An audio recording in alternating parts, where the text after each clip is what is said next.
Alright, so let's dissect this bombshell from Philippine ambassador to the UK, Teddy Boy Locsin. Guys, di lang ito basta-basta rant, kundi isang no-holds-barred moral outburst. Walang takot kahit alam niyang pwede siyang tanggalin sa pwesto anumang oras ng Malacanang. Hindi na niya kinayang sikmurain ang lantaran at garapalang pagtataksil sa bayan ng administrasyong Marcos Jr. So let's go point by point sa pahayag na ito ni Locsin. Point 1. Rodrigo Duterte was not arrested by the ICC. He was abducted by Filipinos in the Philippines and handed over to foreigners. So hindi to simpleng pahayag, ito'y matinding paratang laban sa sariling gobyerno. Ang ibig sabihin ni Locsin, hindi ang ICC ang talagang may sala dito, kundi mga Pilipinong nasa kapangyarihan mismo ang nagtaksil sa sarili nilang bayan. Ang paggamit niya ng salitang abducted at dinukot ay sadyang mabigat dahil ipinapakita nitong hindi dumaan sa due process o sariling hustisya ng Pilipinas ang ginawa nila kay former President Duterte. Hindi lang niya ipinagtanggol si Duterte, ipinaglaban niya ang dangal ng isang malayang bansa. Point 2. If he is guilty of crimes, we thereby confessed our country's and our state's inability to hold him to account. Sinasabi niya rito na kung totoo mang may kasalanan si Duterte at ipinaubaya natin sa dayuang hukuman, ay parang umamin tayo na inutil ang ating justice system. Parang isinigaw natin sa buong mundo na ang Pilipinas ay walang kakayahang magpatupad ng batas sa sarili nitong mamamayan. Inutil ang aming konstitusyon at ang mga hukuman. Kaya ang ginawang ito ng Marcos administration ay talaga namang nakakadiring pambansang kahihiyan.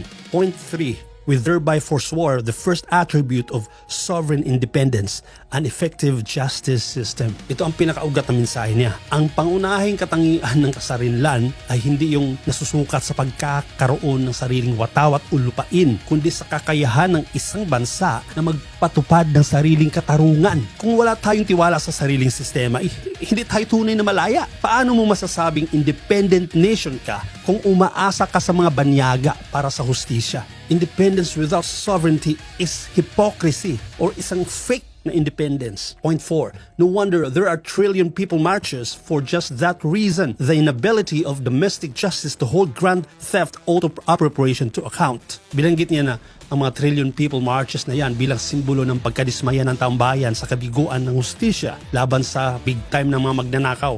At sa ilalim ng pahayag na yan, kinikilala niya ang galit ng taong bayan.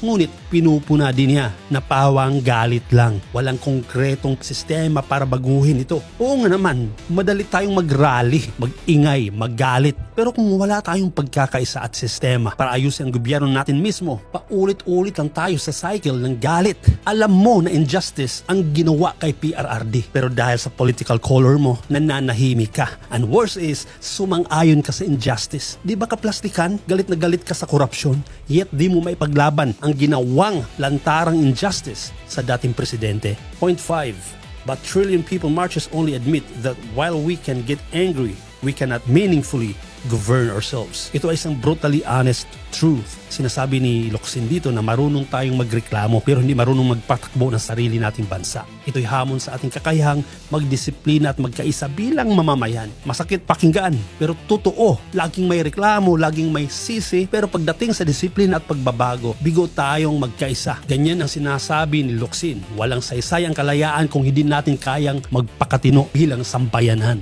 Point 6. We need the help of foreigners, and such foreigners at that washed up powers. Tinuligsa ni Locsin ang kanluraning panghihimasok at hipokrisiya, lalo na ng mga bansang dati nang nanakop sa atin. Ang ibig niya sabihin, ironic at nakakadiri na humihingi pa tayo ng tulong sa mga bansang yon, samantalang sila rin ang may madugong kasaysayan ng pang-aabuso sa atin. Mga dating mananakop ng bayan natin, sila pa ngayon ang gusto nating maging tagahatol ng katarungan kay PRRD. Nakakahiya para tayong muling sinakop at yumuko sa mga banyaga. At ang mas malala dyan, ipinaubaya natin sa yung mga laos na, yung mga naghihingalo na International Criminal Justice Entity. Point 7.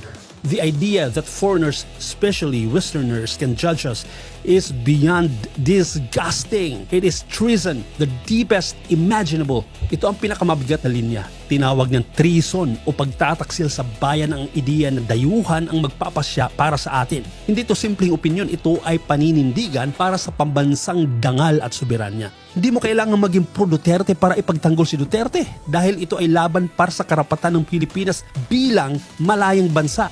Point 8. It is a confession begging for foreign domination in purely national affairs, and by a willing and complicit admission. Dito tinapos ni Locsin sa pinakamalalim na punto, ang mga pumapayag daw sa ganitong sistema ay hindi inosente kundi kasabwat. Ibig sabihin, hindi lang ito kahinaan, ito ay kusang pagsuko. Hindi tayo inapi, kundi tayo mismo ang pumayag na apihin. Ang mas masakit, ginusto pa ng ating mga leader mismo. Iyon ang tunay na trahedya ng bayan.